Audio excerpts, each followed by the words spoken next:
Hey everyone, welcome back to the Talent Tap podcast. My name is Danny Lachmandas, founder and CEO of Crintalo.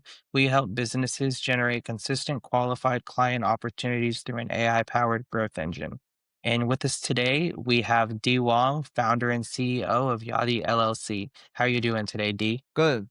Thank you very much, Danny. Yeah, thank you. Thank you for coming on. It's good having you on. Where are you calling in from today? Where are you at? I'm Bay Area, California. Okay, nice. Yeah, I'm in Nashville, Tennessee. Haven't been out to California, but I plan to go hopefully real soon. But yeah, tell me a little bit more about you, kind of your background, how you started the business, and what you're doing today in the business. Sure. So my name is Wang, and I major in computer science, and I was focused on high performance computing for the academic background. So for my professional background, I primarily work on mobile development and some other like DevOps and backend development as necessary. So very comprehensive exposure. So I'm trying to build a comprehensive engineering skill set so that I can technically deal with all engineering challenges when I jump out and start my own business. So eventually I jump out and leave my 9 to 5 and build a Yadi LLC. So Yadi LLC currently operating media fusion AI, which is generative AI power, and it provides like end-to-end digital marketing automation. And long story short, so if you only know your supply, you know the competing advantage, but you don't know anything about digital marketing, and you cannot, or it's not worth to hire a dedicated like so digital marketing agency or digital marketing team to operate for you, then you are the right fit for our business. So you just tell us once you onboard it, you just tell us what's your supply, what's your competing advantage, and we do the rest, including the supply demand association, including like the precise timing and the precise like online presence that in front of your targeting audience. Yeah. I mean, a lot of people could use digital marketing. So many people don't know what to do these days or how to even start. So what you do is a good way to inform and help businesses grow. Looking back, what's been some of your biggest challenges you've faced in your career and in the business? Okay. So far, the biggest challenge is like to figure out what to work on. So you need to figure out from a couple of criteria. One is there's a really demand right there. A lot of things it pretends that there are some demand. Some people like it, but they just like it. They do not necessarily want to pay for it, or they just want to do it on their own. But you say, okay, I charge you and I can help you do better. No, they don't like it. They just like the process. They conquer the problem or they play around itself. A really demand or a really business. So that's one thing. Second thing is that you need to figure out, okay, you can really work on that. You can really figure out, I mean, build a solution. So there are, that in the large language model or AI period, the most critical part is the data. Some data are proprietary that you cannot access. Something that is something you need to you need to think of. There are things that regardless of how hard you are working, you just cannot do it. So figure out the boundary and make sure you can really work out the solution. The third thing is like, okay, you need to find the right business in a very huge or vast like demand or market space. We know that okay, the large language model becomes actually practical, and the application layer is missing. We can see a very like a plethora of model startups. They just wrap up the large language model and can do a variety of things that is not possible before. So the space is huge, and inside this huge space, you need to find a solution that makes things way more difficult. If I can get some specific direction and dramatically narrow down the scope, I need to find a needle in such a small scope. That will make things easier, way easier. I mean, definitely, it's difficult being a one man team, a solo entrepreneur, and having to navigate all these things and figure it out. There comes in the work life balance. You have your own personal life that you have to balance with growing a business as a solo entrepreneur. It's definitely difficult, and I commend you for doing what you're doing. Beyond the professional, what would you say drives you personally to start the business and do this? And how do you maintain the balance between your work life and your personal life? Actually, the biggest motivation is freedom. So when I was 9 to 5, yeah, It's not just that, oh, my career is decided or determined by my own hard working or the teams I join. It's impacted by a lot of factors. For example, if the macro economy impacts impacts your industry that your company, your employer is in, then your company will be kicked out, regardless of how hard you are working. Or your VP or the director makes some wrong product decision, then the product idea does not work. Then all people hire, including you, working for the product, gonna be fired. It's not that, okay, I don't work hard or I'm not smart enough. It's just that something outside of you. So the freedom, I think, is like, okay, I control my own life journey. So if I can get paid, that means I contribute to the society and I contribute to the community. So in exchange, people get me money as part of my contribution. And so it really depends on myself. It does not impact by something outside of my control and my business sometimes. So that's one thing. Based on this, that we can see the work-life balance. The thing is that if I overly commit, but of course we know that in the solopreneurship journey, everybody want to play like one man or one person startup. They set up open cloud. They set up a lot of so AI agents to work for them. So they are highly efficient. But even in this way, their ambition increase like 10 times of their productivity.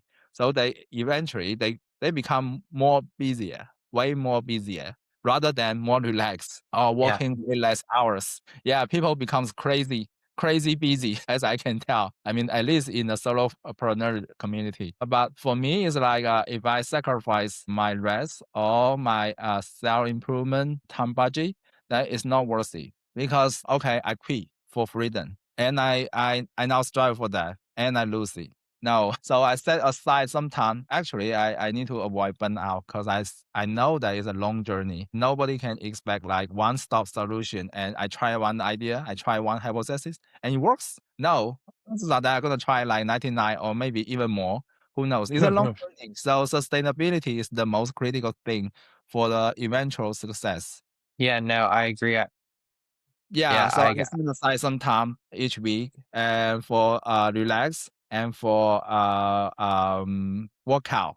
And I set enough time for my sleep. And that's how I balance my work life. Besides, I make sure I do things that I really enjoy. If there are some things I have to do, but I don't really enjoy, I think of like outsourcing. And I only do things. So whenever I work, you can say, okay, I'm working. But on the other hand, you can say, okay, I'm relaxing. yeah, yeah. I know. I agree. I think the biggest reason that a lot of people go into starting their own business is they're tired of working 9 to 5 and they want to achieve that freedom. But like you said, it doesn't come overnight. It's not a one stop in success.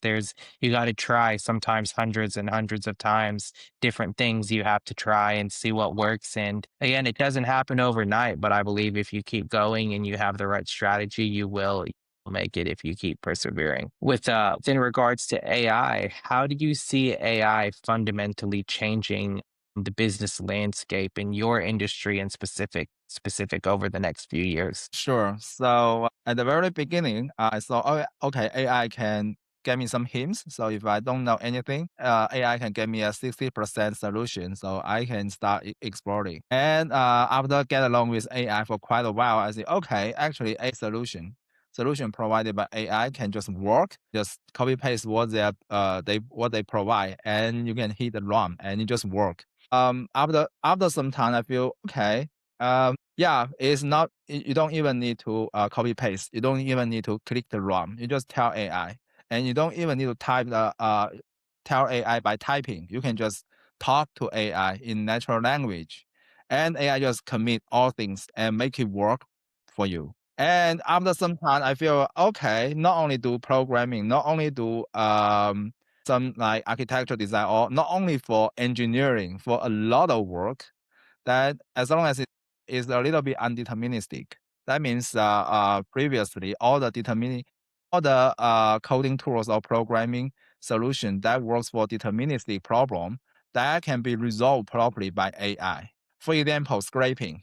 We scrape a web page and we want to extract all these products something into some structure so that we can figure out how to do advertisement for them, how to monetize them. But there are different things. Some people call it specification. Some people call it like attributes. Some people call it like size or some other words, like different wording for the same thing. We don't know, but AI understands, okay, that's the same thing. They compare, okay, that's the value. That's what the value is talking about, which attributes is talking about the product. And if it's a service or the physical product, etc., etc., AI can figure this out. Yeah. So this is what I mean by undeterministic programming. That if human beings watch that, human being can understand. But if you code it, then it will be very difficult to code. But we just ask AI to do it, and AI can just scrape and extract things. And this is just one simple example. So I think the open cloud is really, really a revolution. Essentially, everybody can take on all the work that require for which is unbelievable. Nobody can imagine before. They will say, okay, so entrepreneur, you're gonna are busy all day long because you have so many hands to take care. Yeah, just delegate to AI. Thing is mutual enough. Like if you don't want to figure out the perfect solution, but if you want to figure out some perfect solution, of course, not only does Cloud AI, maybe you need to set up some other structure. For example, we can see AlphaGo. It can iterate on itself, and then it can be the best of the best in the world. Yeah, no, AI, what I found that AI is doing is it's saving businesses time. Things that are taking hours or days to do, AI is doing it in minutes, right? And instead of needing a huge team, it can now be done by, one or two people. And it's making things way more efficient for businesses. The thing is, a lot of businesses are struggling with how to adopt AI. They don't know how to. What are some of the most common pain points you've seen in businesses trying to integrate AI, and what advice would you offer them? First thing first, don't treat AI as some like mysterious. Just treat AI as one of your productive engineer or some intern.